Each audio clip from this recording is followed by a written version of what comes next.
Cumprimentar a você que a partir de agora assiste mais um programa da série do nosso podcast Nossa Classe, um produto da Rede Bandeirantes de televisão para todas as emissoras do Norte e Nordeste do país, levando os temas, as informações, os bastidores e o que de mais importante a gente pode acompanhar aqui na capital federal. O nosso convidado de hoje é ex-prefeito, deputado estadual e atualmente é um dos mais atuantes parlamentares da Câmara Federal pelo estado do Amazonas. Estou falando do deputado Sidney Leite, que nos dá a honra de vir conversar com a equipe Band, com Nossa Classe, nesse programa de hoje. Primeiro que tudo, agradecer a atender o nosso convite para vir conversar com os nossos telespectadores, deputado. Napoleão, primeiro dizer que é uma honra poder me dirigir à população do meu estado, de toda a Amazônia e do Nordeste brasileiro, e nós podermos tratar de temas de interesse de toda a população brasileira no dia a dia, do que acontece aqui em Brasília, no Congresso Nacional, mas também de levar informação de outro lado do balcão. Perfeitamente. E por falar do outro lado do balcão, esse momento político que o país está vivendo, o senhor está aí caminhando para 8 anos aqui em nível de Congresso Nacional, digamos, é um momento difícil, deputado? Olha, eu entendo que a gente vive um momento diferente. Eu costumo dizer que as mídias sociais, elas democratizaram muito mais a informação. Mas, por outro lado, o debate político ele ficou muito rasteiro. E quando há um interesse por parte de grupos políticos da polarização, isso é ruim, porque isso tisna o debate, e muitas vezes os reais problemas da população ficam em segundo plano. Então eu entendo que esse é um momento que o Brasil vive, mas acredito que muito em breve nós vamos superar, porque a população quer entrega, a população quer mais saúde com qualidade, uma educação que forme a nossa juventude, qualifique os trabalhadores e trabalhadoras, uma política social que vá ao encontro da necessidade, principalmente das nossas regiões, e que a gente possa trabalhar efetivamente para adotar tanto o Norte quanto o Nordeste logística e infraestrutura necessária, gerando emprego e renda e tendo isso com baixíssimo impacto ambiental, e a Amazônia agradece. Perfeito. Um estado como o nosso, com as dimensões territoriais que tem o Amazonas, maior do que muitos países no mundo, como é que tem sido o Amazônia na Veia na prática, essa visita aos municípios, essa estada sua, que às vezes são de mais de 1.000 quilômetros, a gente tem observado a sua caminhada? Muito mais de 1.000 quilômetros, todo final de semana eu estou no interior, para que a gente possa ouvir, dialogar, conhecer, mas acima de tudo, para que a gente possa conferir de perto os desafios que a gente enfrenta. Nós votamos na semana passada, uma lei chamada Lei da Cabotagem, que permite que empresas que fazem transporte internacional, tanto de carga e de passageiros, possam operar na Amazônia, de voos que iniciam ou terminem na Amazônia. E por que essa nossa luta? Porque a passagem na Amazônia ela é proibitiva para a grande maioria da população que vive na Amazônia, mas não só isso. São poucos voos e tem cidades e capitais de estado que só tem voo na madrugada, como se a população da Amazônia fosse coruja. E o que não dá para entender é que se você tirar uma passagem, por exemplo, Manaus-Salvador, e esse avião tiver que fazer uma parada aqui em Brasília, essa passagem custa um valor. Se você tirar uma passagem Manaus-Brasília, ela custa mais caro do que Manaus-Salvador. A gente não consegue entender. É a mesma coisa que você tirar uma passagem Santarém-Belém ou Santarém-Brasília e esse voo parando em Belém. Então, nós aprovamos na Câmara, torço para que seja aprovado em breve no Senado, e essa questão de logística e infraestrutura na Amazônia é um desafio, mas lembrando que nós não somos problema, nós somos soluções. Hoje, 40% do escoamento de grãos do Brasil é feito pelo norte brasileiro, e nós temos uma solução que é aproximar o Atlântico do Pacífico, com uma economia de até 3 semanas, e tem uma rota que está pronta, que a natureza deixou pronta, basta dragar a região do Alto Solimões, que é a interligação do Solimões ao Peru, que vai levar essa carga até o porto de Xangai, no Pacífico, e dará essa economia principalmente para os países asiáticos, que são nossos principais parceiros comerciais. Alguns temas que são vitais para a nossa região, que o senhor tem tido uma luta grande, né? Tivemos momentos importantes agora, anos e meses atrás, e também nesse momento, começando pela Zona Franca, que é uma coisa constitucional, mas que tem enfrentado, de vez por outra, sempre muita resistência do Sul, do Sudeste e de outras regiões, querendo atacar aquele que é o maior polo industrial hoje para o norte do país. Olha, Napoleão, primeiro dizer o seguinte, né? As pessoas falam da Zona Franca, mas todos querem uma Zona Franca no seu estado. Ano passado eu fui relator de criação de 8 Zonas Francas em diversos locais do país, tanto no Centro-Oeste, quanto no Sudeste, no próprio Nordeste, porque é um modelo exitoso, né? Hoje a Zona Franca de Manaus gera direto mais de 130 mil empregos, certo? Tem um faturamento superior a 230 bilhões de reais, eleva o Amazonas com uma arrecadação de 50% da arrecadação dos tributos do norte do Brasil. O Amazonas sozinho arrecada em função da Zona Franca de Manaus, e o aeroporto de Manaus, só para você ter uma ideia, é o 3º maior aeroporto de movimento de carga do país. Então, a Zona Franca é um modelo exitoso. Você que assiste nesse momento, você vai dizer que isso é conversa de pescador. Mas uma motocicleta dessa padrão, lá numa fábrica em Manaus, se monta em 20 segundos. Só para você ter uma ideia que tem um outro lado. Eficiência da mão de obra do trabalhador e trabalhadora amazonense. Nós temos o 2º maior polo de ar-condicionado do mundo, está em Manaus. A planta mais verticalizada da Motor Honda está na cidade de Manaus. E nós somos o maior polo eletroeletrônico da América do Sul. O televisor produzido em Manaus é melhor do que do México. Mas por que o México exporta para os Estados Unidos? Pela proximidade. Mas mesmo assim, eu falei agora da motocicleta, o polo industrial da Zona Franca de Manaus exporta a motocicleta para 50 países, inclusive para a Europa. Um problema que é crônico no nosso estado, seja de forma interna, seja na ligação com o restante do Brasil, a infraestrutura rodoviária. Quanto eu já conversei com o senhor sobre a 319, 230, Transamazônica e outras mais. Para quem está nos acompanhando agora, inclusive fora do estado do Amazonas, qual é a realidade de momento e o enfrentamento em relação a esse tema, deputado? É importante se dizer o seguinte, Napoleão, o desafio de logística e infraestrutura não é isolado do Amazonas, é da Amazônia, né? A BR-319 para nós é fundamental, porque nós amazonenses e roraimenses, a gente quer uma única estrada, que é a BR-319, para nós termos o direito de estar interligado via terrestre ao restante do Brasil. Mas nós temos carências de aeroportos, de portos e de estradas, para que a gente possa desenvolver a região. E esse discurso de desmatamento em relação à BR-319, ele é falacioso. Por que eu digo isso? É mais fácil cometer o crime onde não tem a presença do Estado.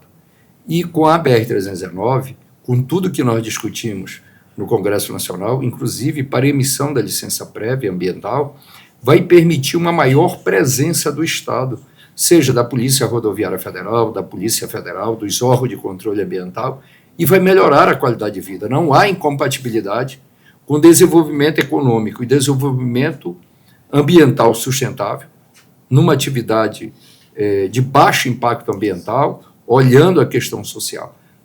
Não há incompatibilidade. A incompatibilidade há em você querer manter a floresta em pé com a miséria e a pobreza.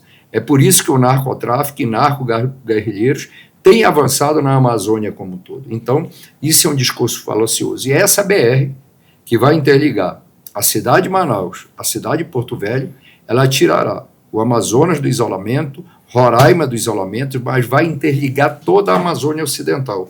Isso para nós é um ganho fantástico, não só para a região, mas para todo o país, seja do ponto de vista estratégico das Forças Armadas, que se precisar fazer uma mobilização de volume hoje não consegue, seja do ponto de vista da diminuição de preços de produto hortifruti que o estado do Amazonas importa, como também o estado de Roraima, porque hoje uma balsa navega 5 dias, mas você tem o processo de despacho no porto, o período da Receita Federal, enfim, e é uma viagem que vai se dar em um dia. Então, isso terá um impacto social muito grande, fora que o turismo na região vai crescer, tendo em vista o monopólio de 3 empresas aéreas no Brasil e o custo da passagem aérea Perfeito. para a região amazônica. Outro tema interessante, aliás, tema atualíssimo, né, que mexe até com o mercado mundial, Estados Unidos de um lado, China do outro.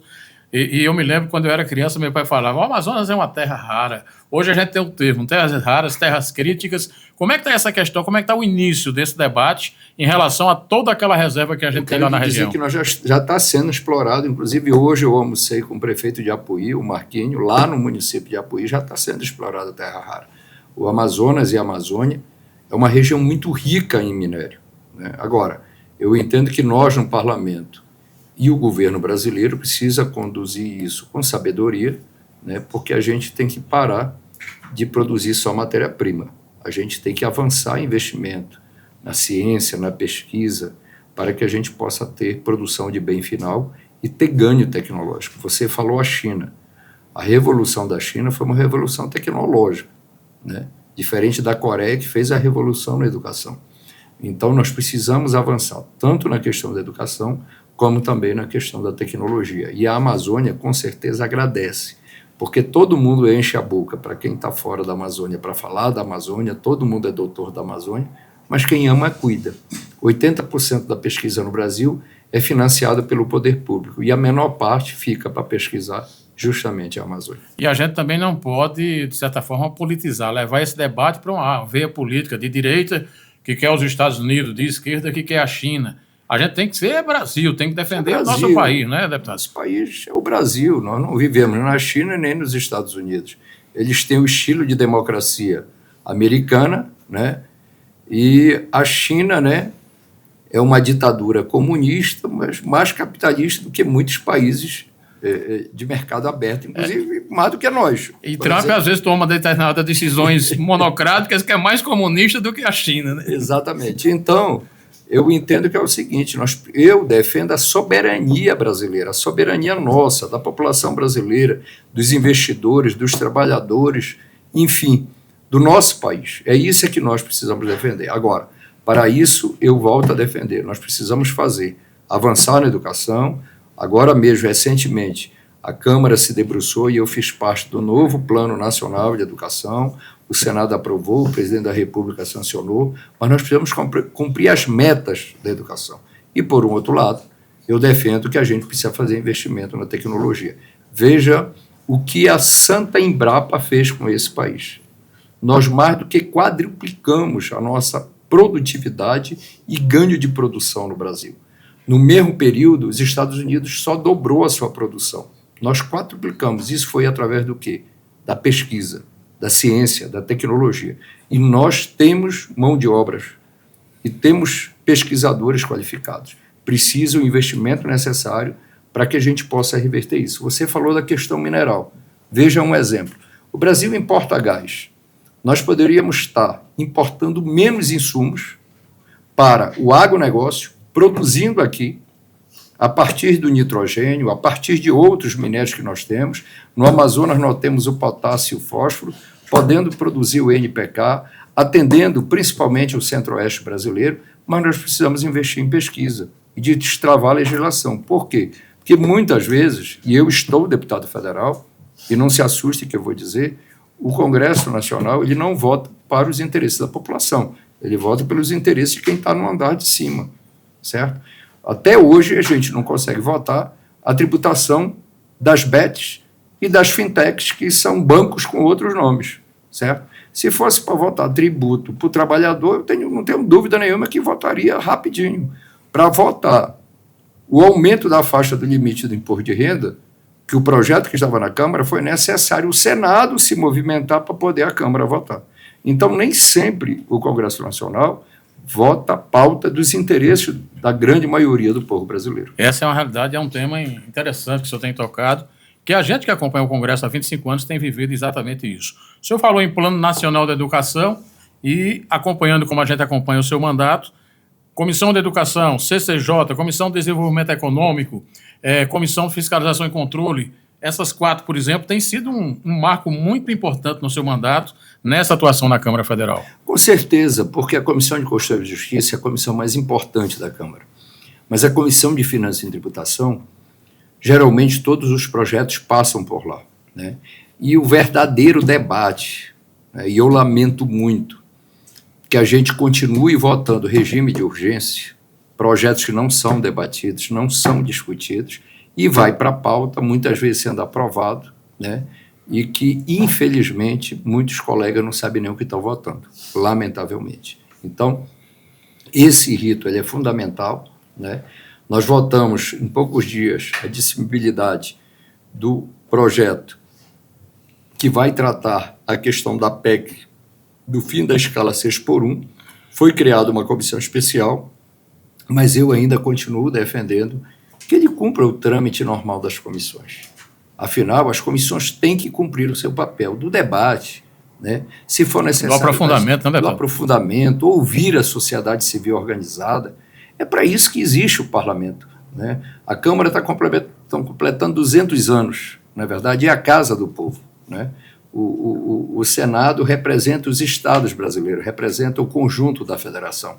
E nós temos esse dever, certo? Então, esses debates nas comissões são importantes para que a gente possa aprofundar, melhorar e avançar em questões como essa que a gente acabou de colocar, que é a educação. Notícia de última hora mesmo, 2.000 títulos de terras, né, para o estado do Amazonas, tema inclusive que o senhor pôde tratar hoje aqui na capital brasileira. Fala um pouquinho para a gente sobre isso. Nós tivemos uma reunião com a ministra Fernanda do Desenvolvimento Agrário. O Amazonas é a última fronteira agrícola do país e o sul do Amazonas tem toda uma vocação para o agronegócio. E nós sofremos uma pressão muito grande por parte de líderes. Quem está ali, seja que nasceu no Amazonas ou não quer o desmatamento pelo desmatamento irregular. Quer trabalhar dentro da legislação, produzir, garantir seu sustento, produzir alimento para o trabalhador, para a trabalhadora e ter qualidade de vida. Mas um dos entraves é a regularização fundiária. E hoje eu saí muito feliz dessa reunião, porque nós teremos um investimento em todas as interfaces no estado do Amazonas de 40 milhões de reais, né? Só para a emissão desses títulos são mais de 28 milhões de reais, mas é muito dinheiro, mas a logística é complexa. Só quem vai lá sabe, certo? E nós teremos ali, só na faixa do sul do Amazonas, aproximadamente 2.000 títulos definitivos que serão entregues, mas está sendo feito um diagnóstico pela Universidade Federal de Viçosa. Nós vamos buscar trabalhar o CAR, nós vamos buscar trabalhar a melhoria da assistência técnica para que a gente possa atender a todos os produtores e produtoras, ribeirinhos e ribeirinhas, mas bem como também as populações tradicionais, os povos indígenas que vivem naquela região. O deputado Sidney Leite é um operoso deputado, a gente tem acompanhado isso. Só a bancada do Norte daria um programa. Se a gente for falar aqui da questão de saúde e educação, o que ele tem buscado para a região norte, para o estado do Amazonas. Inclusive, ontem eu tive uma audiência com o ministro Padilha para melhorar o financiamento do Teto-MAC, né, para igualar ao estado do Amapá, em torno de 700,5 reais por habitante, garantir o financiamento das ambulâncias, porque no Amazonas e na Amazônia, no meu estado, as pessoas andam mais de ambulância do que de ambulância. Né? E o custeio das ambulâncias é fundamental. Perfeitamente. Então, isso tudo que eu estava dizendo, cada tema desse dá um programa. E a gente vai ter outras oportunidades exatamente para explorar, principalmente as matérias por ele relatada e proposta que ele tem tramitando na Câmara Federal, no Congresso Nacional. Sidney, foi um prazer enorme estar contigo, poder conversar com os nossos telespectadores. Você é sempre um convidado nosso aqui do Nossa Classe para participar conosco. Obrigado, Napoleão, e sempre estarei oportunidade para trazer informações e temas de interesse da população brasileira como um todo, mas em especial a todos nós amazônidas que vivemos naquela região tão rica, tão bela, mas que precisa ser olhada com mais carinho e atenção pelo Poder Central. Agradecendo sempre a você que nos prestigia com a sua audiência, acompanhando o nosso programa pelas emissoras Band em todas as mídias sociais do Grupo Bandeirantes de Comunicação, nas emissoras de Manaus até Salvador, todo o norte e nordeste do país e, evidentemente, acompanhando sempre a informação com credibilidade direto da capital brasileira. Eu estou indo embora e não esqueça, é possível subir na vida falando a verdade. Só o poder de Deus é grande e é pelos humildes que ele é honrado. Um grande abraço e até o próximo programa.